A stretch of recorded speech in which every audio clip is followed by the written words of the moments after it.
Hey everyone, Ryan Smith here. I'm going to be doing something a bit different for the month of February. A key part of my heathen spiritual practice is standing up for a more inclusive world. Lately, bigoted, far-right elements have been surging ahead in politics and society more aggressively than ever.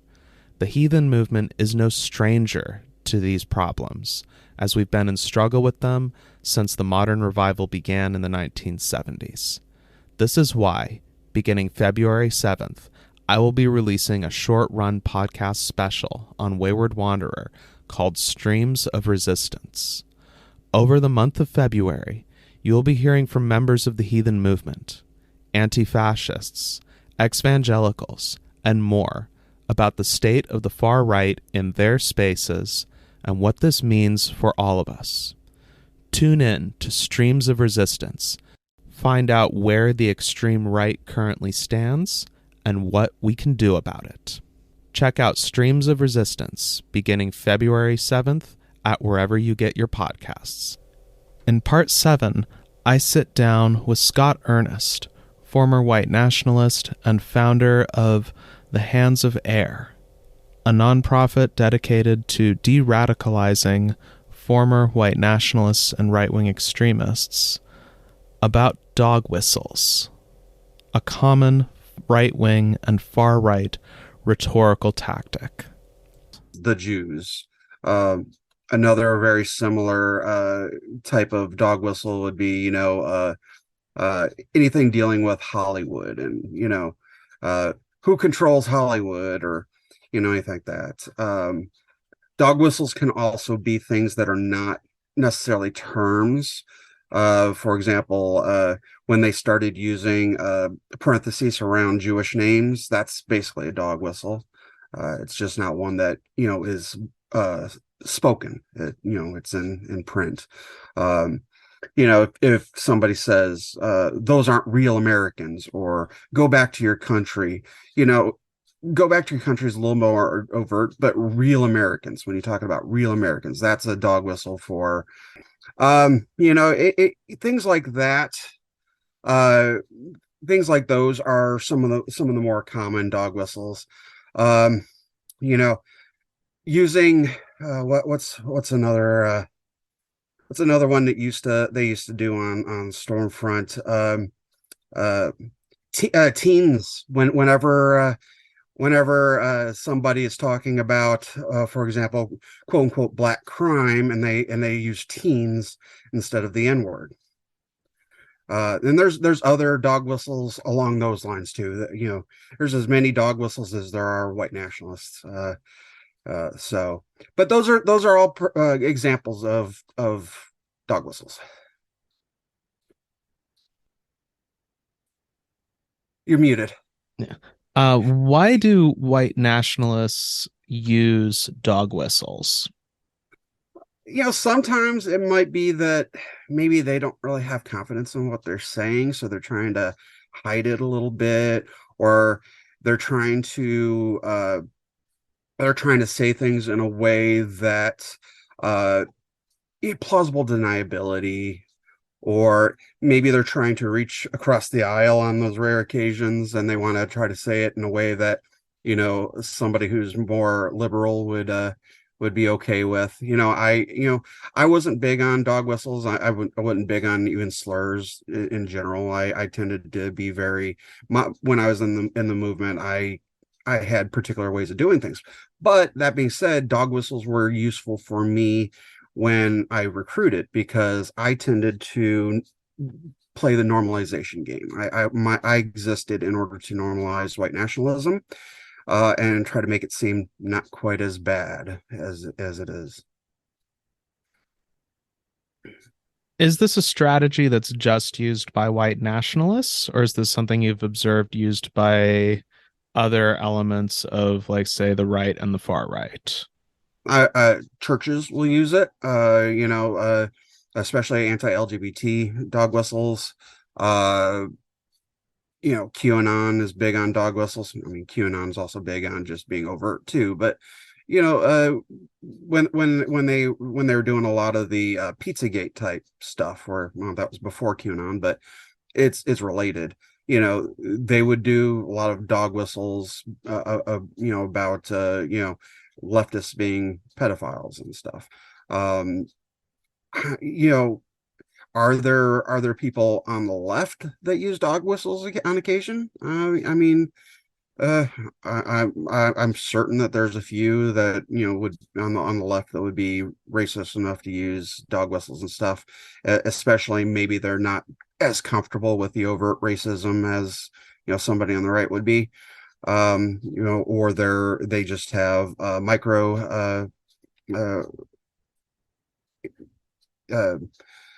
uh, microaggressions that they're trying to get out. And so yeah, anybody can do a dog whistle, but it's by far a right-wing phenomenon.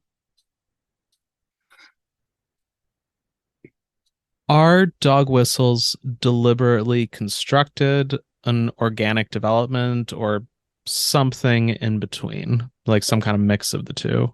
In between and both.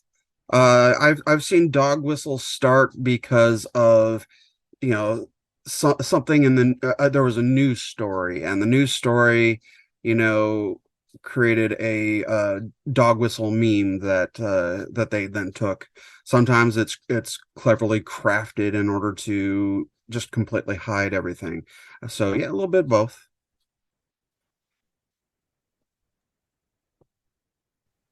Are there some good examples you can give of each, of like a dog whistle that developed organically versus one that was very deliberately like constructed and, promoted in specific spaces?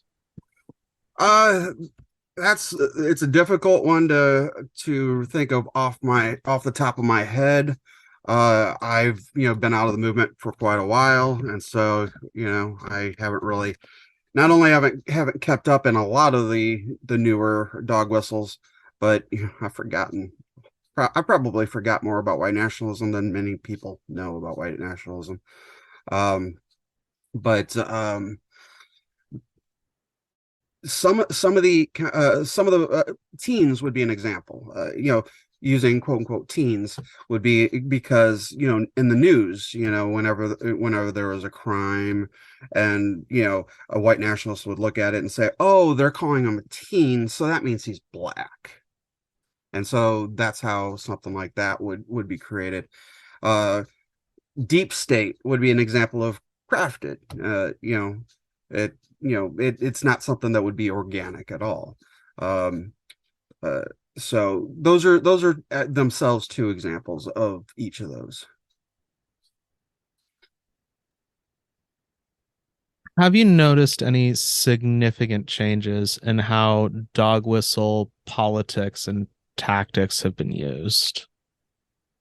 I mean, I'm not really an expert on any of this, but I can say that social media has made it so that dog whistles are far more useful than when you're just posting on Stormfront.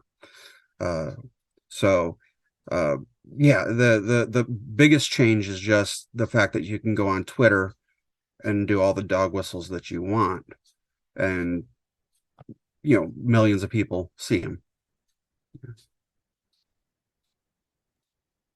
Have the recent changes in moderating policy at, say, Twitter, for example, impacted this in any way? Absolutely. Hate speech all around is, studies have shown up since Elon has taken over. And, I mean, I do think it's impacted the dog whistles a little bit, in that dog whistles are less necessary on Twitter. You can pretty much be outright racist and, you know, not have too many issues. Uh, that's really kind of the only uh, changes I've really noticed too much.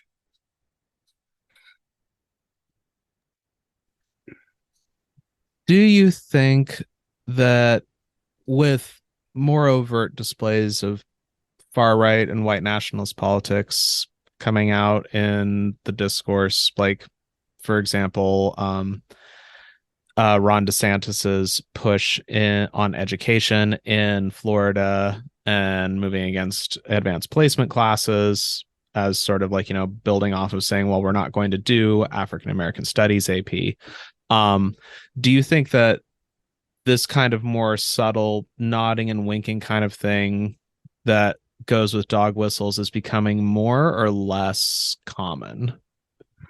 I think that with the more overt, bigotry that's been happening, I do think that the dog whistles, I can't say they're less common, but I think that they're less useful. Um, that being said, I don't think that the overt bigotry that's currently going on is a winning strategy. Um, DeSantis is popular in Florida. There's no doubt about that. He's not popular anywhere else. And in his way of doing things, the culture war is big in Florida, but it's not necessarily big in places like, say Iowa, or you know other conservative areas that there's actual real issues to go to deal with. And so yeah, the culture war doesn't really matter as much there. So in those type of places, the dog whistles would still matter a lot more. So it's a weird situation that the Republicans and other bigots have gotten themselves into, in that they are strengthening their base. In that, you know, DeSantis, every single time he does something, his base, it's more popular among his base, but it is harming him when it comes to, say, independence. And I would be considered an independent myself. So, we tend to take a look at things and be like, what's your actual policies? And if you're just doing culture war, or if you're doing if you're just dog whistling, there's no policy along that. And so I think it is going to end up harming them in the long run. But if they did go back to dog whistles primarily, unfortunately, that could change things a lot, because unfortunately, a lot of independents like dog whistles. Why do dog whistles have appeal outside of the far right and white nationalist circles? I'd say it's because you know, it's a way of otherizing people, that if you're not far right, you might not be comfortable otherizing a person directly. But if somebody were to do a dog whistle that seemed sort of plausible to you, you have more. You'll let things go a little bit more in that particular instance. You may not necessarily enjoy the use of the dog whistles, but if it's just a dog whistle, you can kind of look past it and hold your nose and be like, well, I like all of his policies, so it is what it is. Do you think that, uh, as you've described, the sort of decline of dog whistles in some places in favor of more overt tactics, do you think this is something that is an evolution, like in a sense of that this was always the goal, was we're going to keep blowing on this whistle until we can get out the bullhorn? Or is it something that's a bit more opportunistic? A little bit of both. I see what's going on now is more of a return to, what things used to be like before the civil rights movement. When the civil rights movement happened, and then, for decades after that, they could be, blowing the bullhorn without the dog whistle. And then eventually it became, politically expedient to do the dog whistle instead, so that you didn't face too many consequences. Now they don't really care about the consequences, because they know the far right knows that it's a dying movement. It's not a lasting movement. They don't really do policy. That's why it's all about the culture war now. And so right, they're going all in on the overt bigotry, in order to really get the support from the base. Again, I'm pretty sure it's gonna keep backfiring on them. But they no longer have to hide it anymore. is basically, so they feel free. One thing that has come up so far in the course of this series is this tension between, on one hand, we see more overt stuff that's coming from the far right, especially recently, but on the other hand, the stuff that seems to have actually gotten results, like the overturning of Roe versus Wade by the Supreme Court, was stuff that you could say was following more of that kind of signaling and, nodding and winking kind of thing. Do you think that this is something that far right and right wing actors are conscious of that this move to more overt stuff is a move away from tactics that have worked in terms of actually getting what they want? Some of them I think are fully aware. I think a lot of the really overt bad actors on the far right, which is pretty much all of them, but all of them that are big, you know, most of them are in on a grift. What they're wanting is short-term gains, short-term power, and the ability to then, kind of grift off of their base as long as they can. They're not necessarily trying to win anything in the long run. And while the overturning of Roe versus Wade was a short-term win on their part, uh, even they realize it's not going to be a long-lasting win, and it's also something that they can no longer use in their grift. So of course, then they have to find something else to do, and it I think in many cases, especially with the far right influencers, they're not thinking ahead. They're thinking of what can I do to make money off of these people now. How does that mesh with other elements like, for example, some of the prominent elements of the Christian right have demonstrated a consistent ability to think very long term, of to think in terms of how do we get to our, like, kingdom of God or whatever. Like, how does that tension resolve itself between, as you've described them, the grifters who are looking to keep their audience engaged and giving them money, versus the elements that seem to be very serious about, we want to build lasting change one way or the other? Well, I think a lot of them are just as grifter as the rest. I think there are definitely still some on the Christian right that do see a long-term goals and everything like that. But I think even a lot of those that used to do the long-term thing are now just they're in the moment now, because again, even Christianity, especially the far right Christianity, is starting to kind of rip itself apart. It's the whole right wing is kind of collapsing in on itself because of everything that they're doing. And so I don't know how many people anymore on any part of the right wing are actually looking long term. Uh, if you were looking long term, you know, even if you were a evangelical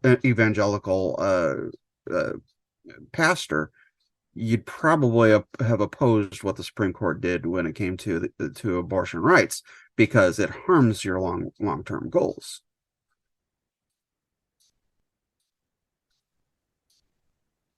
With that conflict sort of coming to a head, what do you think people should expect in terms of the kind of messaging and propaganda that's going to come out from far right outlets? The messaging is just going to get even more wackier than it already is, and it's pretty wacky now.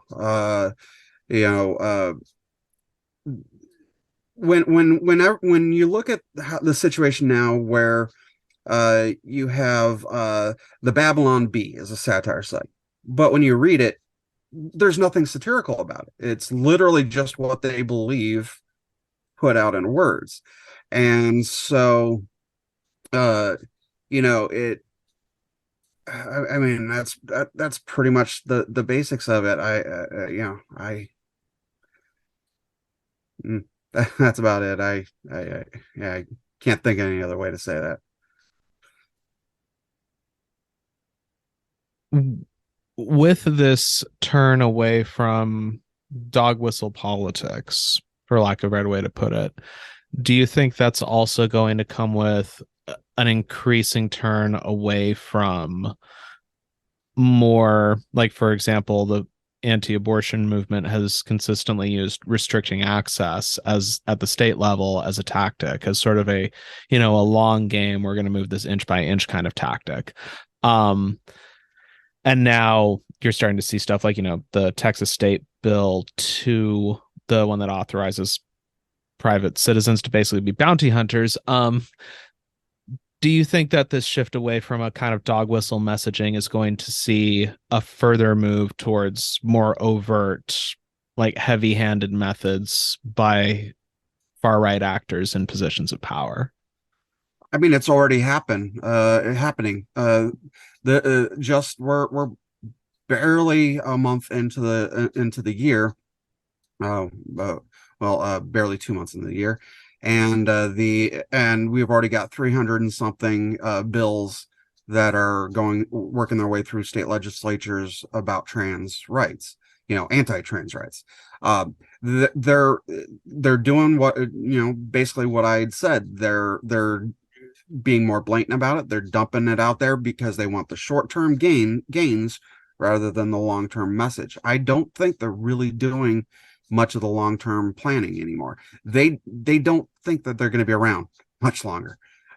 They don't think that they're going to be able to hold on to power, and so they're trying to get it all done now, and see what sticks. They're gonna throw all that spaghetti against the wall, see if it sticks, and anything that sticks, they'll try to use to grift and push the message more. And they're also going to, anything that doesn't stick, they're going to use to grift off of that and say, see, they're not gonna let us do what we want. And I do think that they're basically just trying to do the short term thing, and that's it anymore. If Are they going to go back to doing more dog whistles and less blatant things in the future? That's entirely a possibility. This could just be a phase they're going through, but it's probably going to be a pretty long phase. This almost sounds like, is like one meme that is also a popular one that you see in far right discussions that could also be seen as a dog whistle, I think, is the argument of, well, you made me, be a fascist by calling me out on whatever the XYZ thing is. But from what you're describing, this almost sounds like it's a self-inflicted process. Do you think that's fair?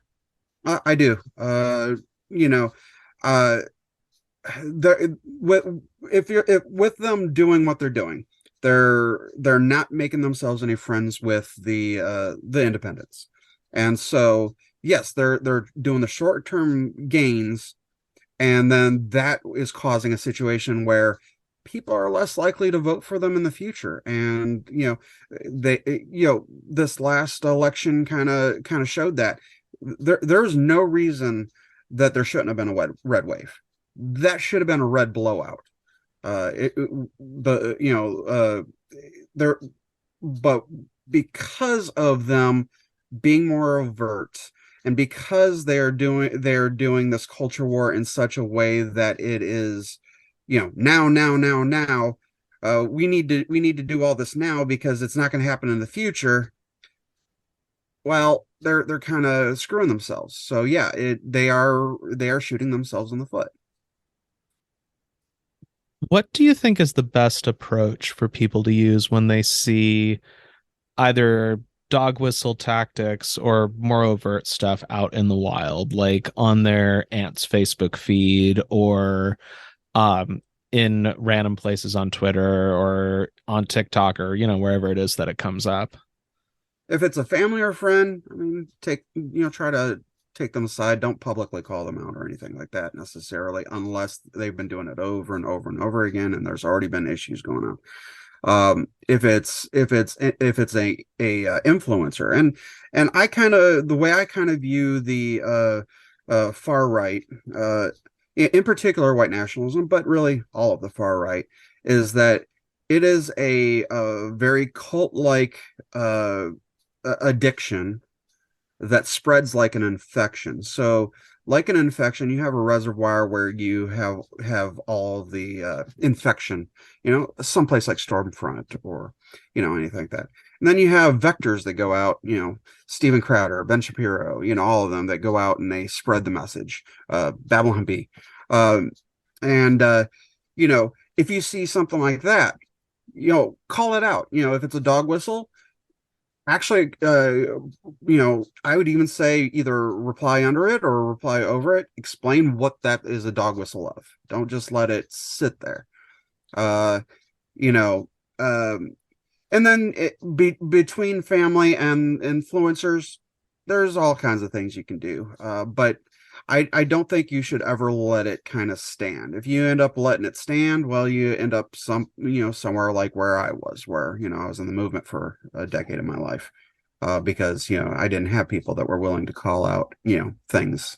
So so I definitely believe in confrontation. I don't necessarily believe in always having to be hostile, especially if it's a family or friend, family member or friend.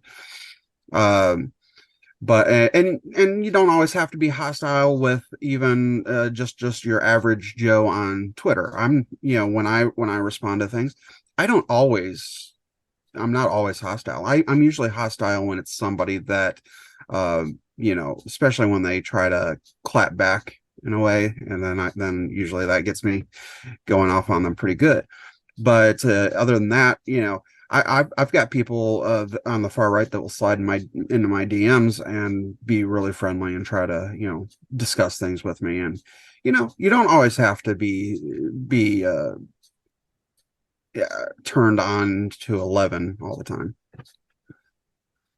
Well, thank you again for being on. Do you have any Pleasure. pluggables or anything that you'd like to share before we wrap up? I'm the co-founder of Hands of Eir Inc. And so if you ever want to look up what I do, it's handsofair.org. Other than that, I am on Twitter at MX Scott Earnest. And I'm very mouthy on there, so I'm sure you'll see many, many, many posts. And criticism is always welcome too. So yeah. Cool. Well, thank you again. Thank you.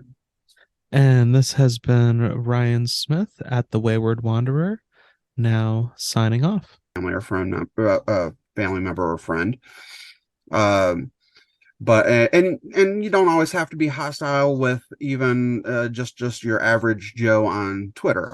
When I respond to things, I don't always I'm not always hostile. I'm usually hostile when it's somebody that especially when they try to clap back in a way, and then usually that gets me going off on them pretty good. But other than that, I've got people on the far right that will slide into my DMs and be really friendly and try to discuss things with me. And you don't always have to be turned on to 11 all the time. Well, thank you again for being on. Do you have any pluggables or anything that you'd like to share before we wrap up? I'm the co-founder of Hands of Eir Inc. And so if you ever want to look up what I do, it's handsofair.org. Other than that, I am on Twitter at MX Scott Earnest. And I'm very mouthy on there, so I'm sure you'll see many, many, many posts. And criticism is always welcome too. So yeah. Cool. Well, thank you again. Thank you. And this has been Ryan Smith at the Wayward Wanderer, now signing off. If you enjoyed this podcast and want to help support more work like this, then please head on over to patreon.com/waywardwanderer. $5 a month gets you early access to podcast episodes, ad-free listening, monthly patrons-only live stream sessions with your host and author of The Way of Fire and Ice, Ryan Smith, and more. Please head on over to patreon.com/Wayward Wanderer. Thanks for listening.